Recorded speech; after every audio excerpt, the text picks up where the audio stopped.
What's up guys, I'm here with the pokerweasel.com organizer. I'm going to be having a look at the Bankroll Management tab.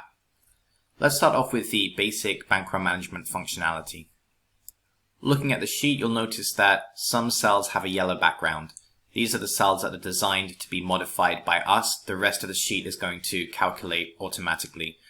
The only exception to that is we have these drop-down boxes over on the right-hand side, which allow us to code our desired path towards the higher limits.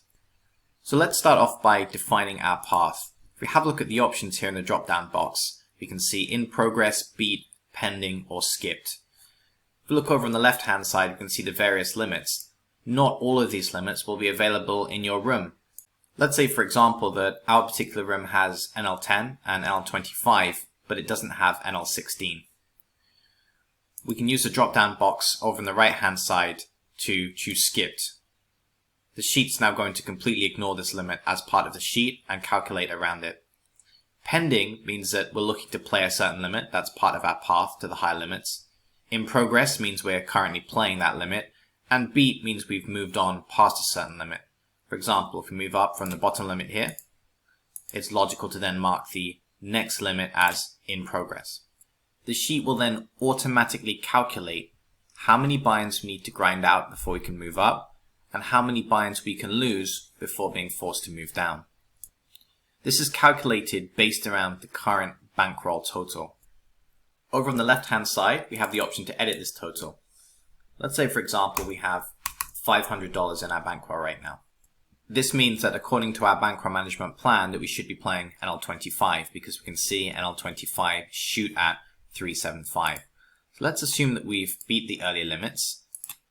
We know that NL16 is skipped, and we're going to put in progress for NL25. If we now have a look at that table in the bottom right, we can see how many buy-ins required to move up to NL50, and how many buy-ins required until we move down to not NL16, but NL10, because the sheet's currently ignoring NL16.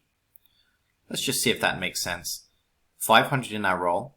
According to the sheet, we can shoot NL50 at $1,000. We therefore need to make 20 buy-ins at NL25. That's exactly what the sheet says.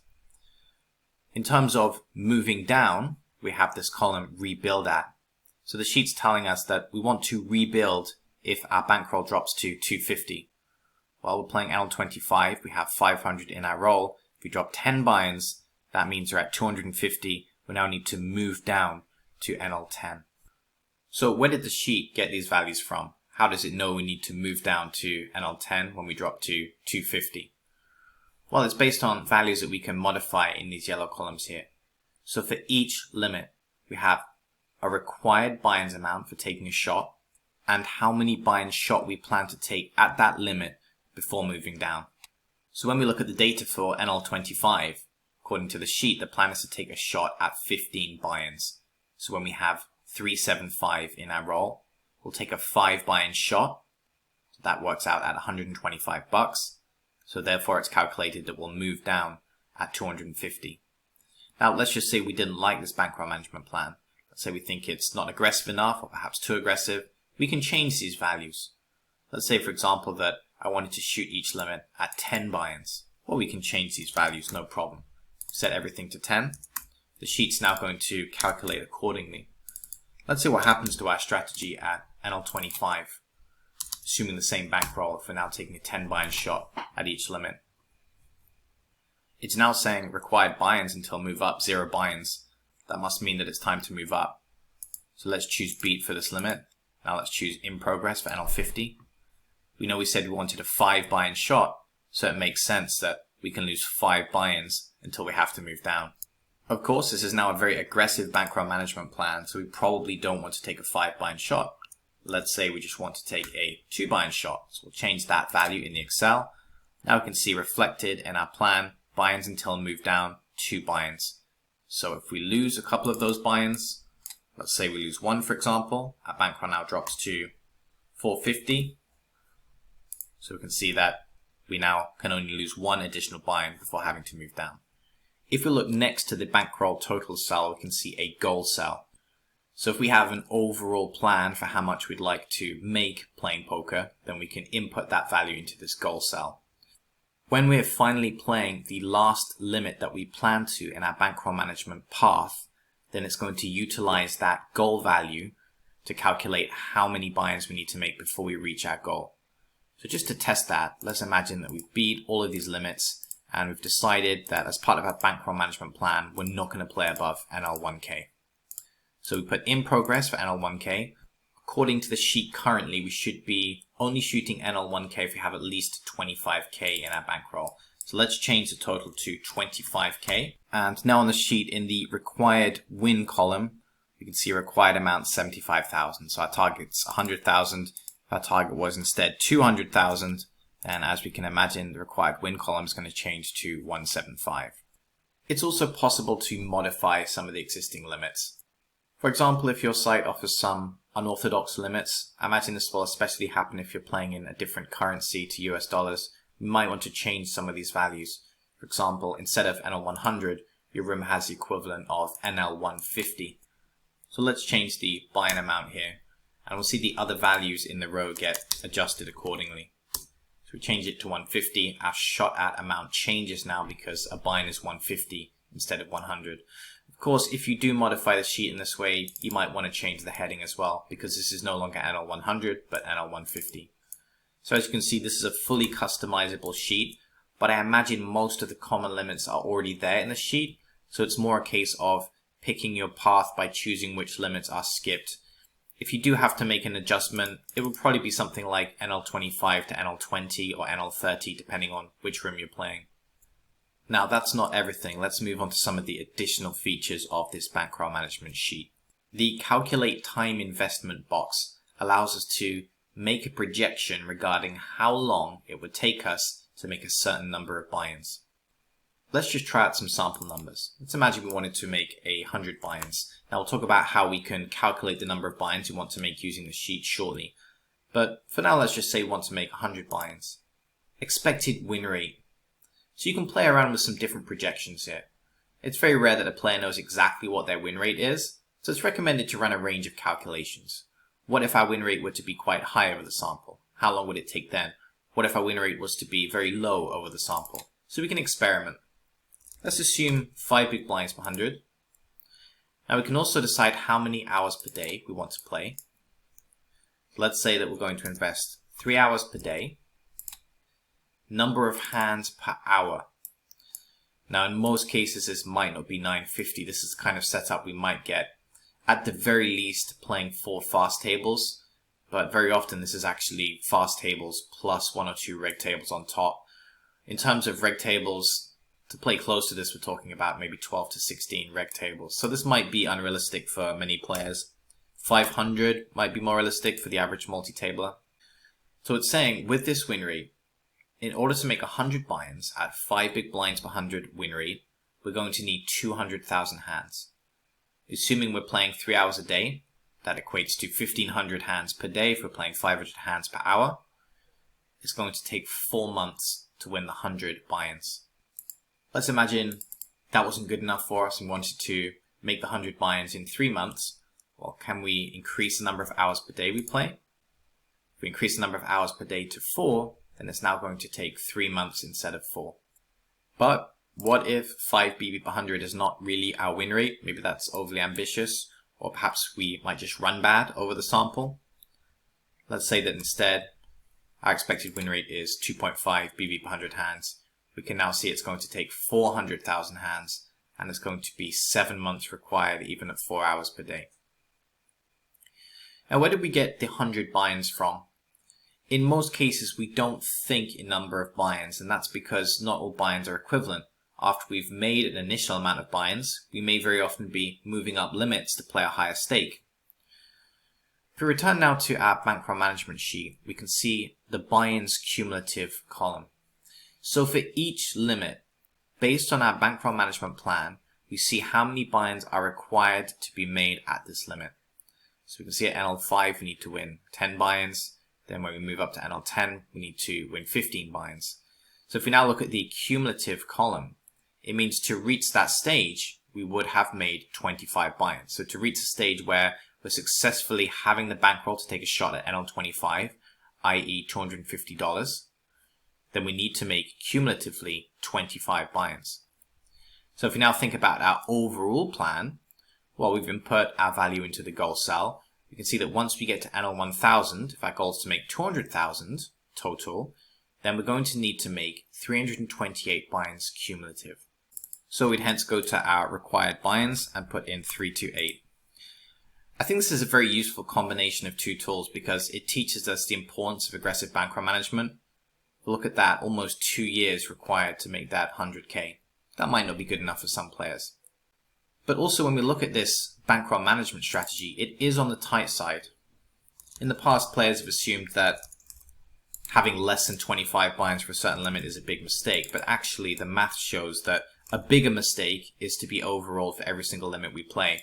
Remember that when we shoot something like NL200 with 15 buy-ins, it's not as if we lose 15 buy-ins then we go completely broke. Actually what happens is, after we've lost a certain amount of buy-ins, i.e. our shot size, we'll move down to the next limit. So we've lost those 5 buy-ins at NL200, so we only have 10 buy-ins left, but then we move down to NL100 where we now have 20 buy-ins. And if we ran really bad at NL100, we're eventually going to move down to NL50, then NL25. So when you think about it, if we're playing NL200 with 15 buy-ins, we're actually very well rolled for the limit. There's actually a very large number of buy-ins we have to lose before we even get close to going broke. On the plus side, by increasing our aggression like this and decreasing the number of buy-ins, we can see that we're making a dent on the buy-ins required. So instead of 328 buy-ins, we now only need to make 287. So we can input our new required buy-ins, and we can see it's taking less time now as a result. It's more like 1.5 years rather than 2 years. Of course, that's not the only way to reduce time required. We can also, of course, play higher limits. So at the moment, we're having to make a large number of stacks at NL1000. But if we choose pending here, we can see that cumulative buy-ins to reach our target is now only 212. So if we're willing to play higher limits, then less buy-ins are required, which are then going to reduce the time taken. You can see it's now just over 1 year rather than 2 years. If we also played NL5, you can see cumulative buy-ins 189. So with this bankroll management plan, we're making our 200k in just around 1 year.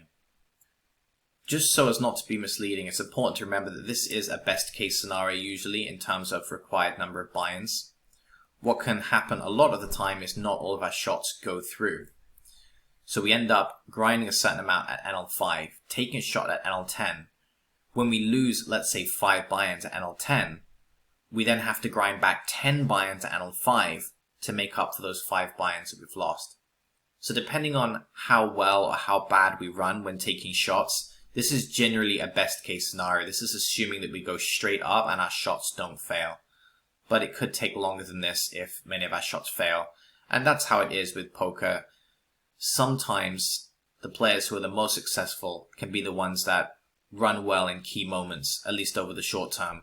Whereas those players who perform badly over the short term, they just happen to be those guys who are performing badly in key moments. So when it's a really important flip, perhaps when taking a shot, for example, they tend towards losing. That's going to increase the time taken to reach the overall goal here. Let's now take a look at the Rake Effect box. This box shows us the rake paid in big blinds per 100, allowing us to compare it directly to our win rate, and hence see what our win rate would have been if we were playing in a rake-free environment. Let's try it out for NL10. Let's imagine we played 10,000 hands at NL10, and we've paid $100 in rake. We can see that the rake being paid is 10 big blinds per 100. This is not unusual for games at these limits. Sometimes it can be slightly less. We might pay $70 over the sample. In some rooms, we actually pay more than 10 BB per 100 in rake. And remember that if our win rate, according to our tracker, is 2 BB per 100, but we're paying 7 BB per 100 in rake, that means that our win rate against the player pool is actually 9 BB per 100. It's just that 7 BB per 100 of that is going to the poker room as rake, and the net result for us is a win rate of 2 BB per 100. So very often, when players are marginal losers, they're actually better than the player pool. So if someone's losing at 1 BB per 100 hands, but but they're paying 10 BB per 100 hands in Rake, they're actually a 9 BB per 100 favorite over the player pool. It's just that all of their profits and more are going towards Rake payments to the room. Let's look at the box approximate tournament duration. This allows us to make estimates regarding how long a certain poker tournament is likely to take, depending on the structure of that tournament. What we have to do is fill out 4 values regarding the tournament structure and then check a certain tournament level. So let's start off with the values for the tournament. Number of players, that should be fairly self-explanatory. Let's say there's 10 players just for simplicity, and they have a starting stack of 100 big blinds. Blind time, that should be in the tournament lobby. Let's say 5 minutes. Break length, that's typically 5 minutes. It's been demonstrated that tournaments often end where the average size of each player's stack is 25 big blinds. The sheet calculates the big blind value where each player's average stack size is going to be 25 big blinds. In this case, 20. The next step is to fire up the lobby and see which blind level involves us having a big blind of 20. So that's going to be 10-20 typically. So if the 10-20 level is the 5th level of the tournament, we can enter that here. You can see duration of the tournament, 0.45 hours. Remember, that's a decimal, by the way, so that's just under half an hour. Let's say it's blind level 20. See, the tournament's going to be lasting 2 hours. Maybe it's blind level 50 and there's lots of players involved. You can see the tournament's going to be taking 4.5 hours in this case. Of course, this is not going to be a perfect calculation. Obviously, number of players at player start is not going to be accurate if there are late entries or it's a rebuy tournament.